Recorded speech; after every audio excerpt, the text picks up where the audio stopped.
दोस्तों फिलहाल तुर्की की नींद पूरी तरह हराम हो चुकी है क्योंकि भारत ने तुर्की के अपने ही इलाके में त्रिखंड का परचम लहरा दिया।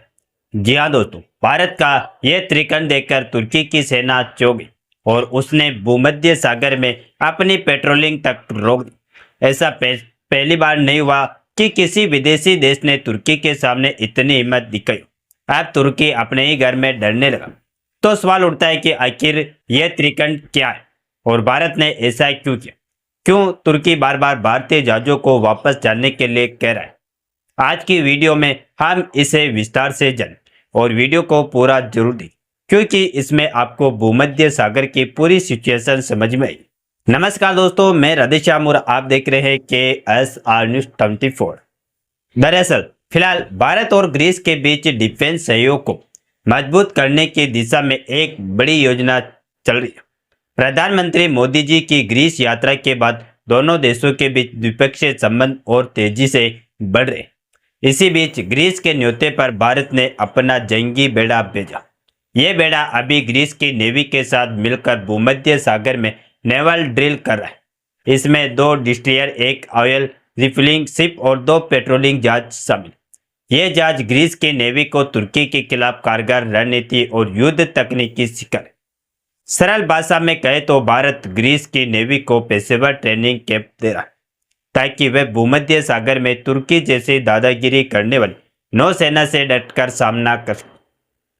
वीडियो में आप देखेंगे कि एक जहाज भारतीय नेवी का INS त्रिखंड है और दूसरा ग्रीस का HS टेस्टिकल।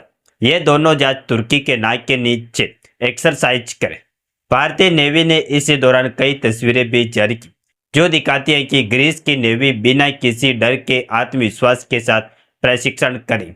इससे पहले जब भी ग्रीस के जहाज भूमध्य सागर पेट्रोलिंग के लिए निकलते थे तो तुर्की की नेवी उन्हें रोक देती थी। कभी कभी तो वाटर कैनन से हमला करके शिप्स को नुकसान भी पहुंचाते।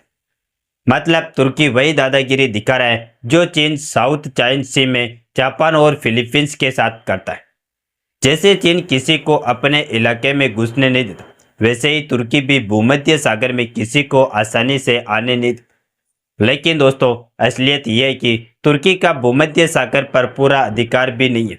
यही कारण है कि जब भारत का INS त्रिखंड ग्रीस के इलाके में गया तो तुर्की ने विरोध जताया और तुर्की जहाज लौटाने को कहा। हालांकि भारत ने साफ कर दिया कि INS त्रिखंड तब तक नहीं लौटेगा जब तक एक्सरसाइज पूरी नहीं। वजह यह कि यह सिर्फ ग्रीस के इलाके में है, तुर्की के नहीं। भारतीय नेवी का कहना है कि उनका जहाज कानूनी और अंतर्राष्ट्रीय नियमों के तहत ग्रीस की समुद्री सीमा में है। तुर्की को यह बात समझना मुश्किल हो रही है। अब तक तुर्की की नौसेना ने भारतीय शिप के करीब आने की भी हिम्मत नहीं की। दरअसल एक अंतर्राष्ट्रीय नियम है, अगर 2 देशों की एक्सरसाइज में कोई तीसरा फोर्स बाधा बनती है तो उसे एनिम टारगेट माना जाता। मतलब अगर तुर्की कुछ किया तो भारतीय नौसेना सीधा जवाब दे सकती। इसके अलावा इस समय ग्रीस को भारतीय नेवी की मदद बहुत जरूरी है। तुर्की भूमध्य सागर में लगातार दादागिरी कर रहा है। अगर भारत और ग्रीस साथ मिलकर रणनीति नहीं बनाते तो तुर्की और भी हद तक ताकत दिखा सकता है। देखिए दोस्तों, यह वही सिचुएशन है जो फिलीपींस में हुई थी।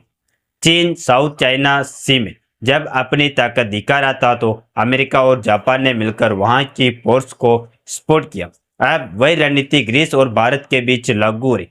अब आप सोच रहे होंगे कि तुर्की बार बार क्यों कह रहा है कि भारत के जहाज वापस जाए। इसका कारण साफ है कि तुर्की डर है। जब से INS त्रिखंड और ग्रीस का HS टेस्टिकल भूमध्य सागर में तुर्की नेवी ने अपनी कोई गतिविधि दिखाई नहीं दी। इसका मतलब ये हुआ कि भारतीय नौसेना का मात्र वहां होना ही तुर्की के लिए बड़ा डर बन गया, क्योंकि अगर भारत और ग्रीस ने मिलकर कोई जवाबी कार्रवाई की तो तुर्की की नौसेना तगड़ा नुकसान झेल सकती है। वैसे आपको बता दें कि यह सिर्फ एक शो ऑफ पावर नहीं, यह रणनीतिक संदेश भी है। भारत यह दिखा रहा है कि वह न केवल अपने पड़ोसी देशों के साथ मजबूत दोस्ती करता है बल्कि ग्लोबल स्तर पर भी अपनी ताकत दिखा सकता है। अब सवाल उठता है, क्या हमें ग्रीस को सिर्फ ट्रेनिंग ही देना चाहिए या हथियार और सैन्य सामग्री भी भेजनी चाहिए?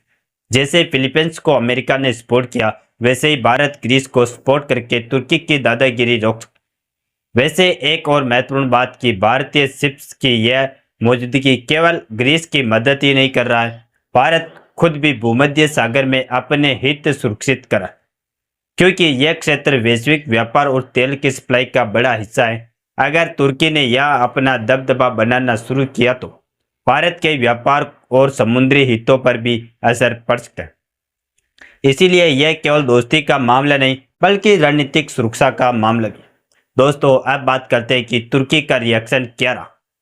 जब से आईएनएस त्रिकंड भूमध्य सागर में ग्रीस के साथ एक्सरसाइज कर रहा है, तुर्की की नेवी ने मुंह उठाकर देखा तक नहीं। असल में तुर्की समझ चुका है कि भारत और ग्रीस मिलकर अगर जरूरत पड़ी तो जवाबी कार्रवाई कर सकते, इसीलिए वह केवल वापस जाने की धमकी दे रहा है, यानी डर के आगे तुर्की पिघल रहा है।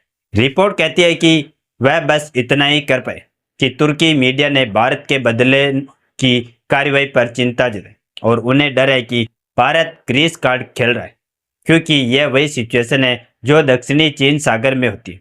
जैसे फिलीपींस और जापान ने मिलकर चीन की दादागिरी को रोका, वैसे ही भारत और ग्रीस अब तुर्की के सामने सख्त खड़े।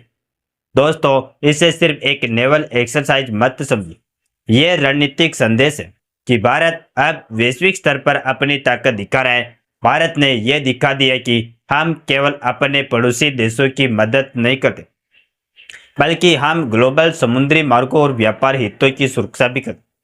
ग्रीस के साथ मिलकर भारतीय नौसेना यह साबित कर रही है कि भूमध्य सागर में तुर्की अकेला नहीं चल सकता। फिलहाल अब सवाल ये उठता है कि आम नागरिकों के लिए इसका क्या मतलब है। मतलब यह कि भारत रणनीतिक और ताकत के साथ काम कर रहा है, सिर्फ दिखावा नहीं बल्कि कदम कदम पर तैयारी और सुरक्षा सुनिश्चित कर रहा है। ग्रीस को मदद देने से केवल उनका ही फायदा, भारत के व्यापार और अंतर्राष्ट्रीय संबंध भी मजबूत होते। दोस्तों, यह वही समय है जब हमें समझना चाहिए कि भारत अब केवल क्षेत्रीय ताकत नहीं बल्कि वैश्विक रणनीतिक खिलाड़ी भी बन चुका है। तो दोस्तों, आपको क्या लगता है, क्या हमें ग्रीस को सिर्फ ट्रेनिंग ही नहीं बल्कि हथियार और सैन्य सामग्री भी भेजनी चाहिए ताकि तुर्की जैसे दादागिरी को रोका जा सके? नीचे कमेंट में अपनी राय जरूर बताएं, क्योंकि ऐसा करने से पहली बात तो भारत तुर्की को काउंटर करेगा और दूसरी बात यह कि इंडियन डिफेंस इक्विपमेंट की डिमांड और एक्सपोर्ट भी बढ़ेगा, जो कि भारत की इकोनॉमिक बूस्ट करेगा। और इस वीडियो को एक लाइक करके अपने मित्रों तक शेयर जरूर करें ताकि उन्हें भी जानकारी मिल सके। इसी तरह और भी नॉलेजेबल वीडियो देखने के लिए हमारे चैनल KSR न्यूज को सब्सक्राइब करके बेल आइकन को ऑल पर जरूर सेलेक्ट करें। जय श्री राम, जय हिंद, जय भारत।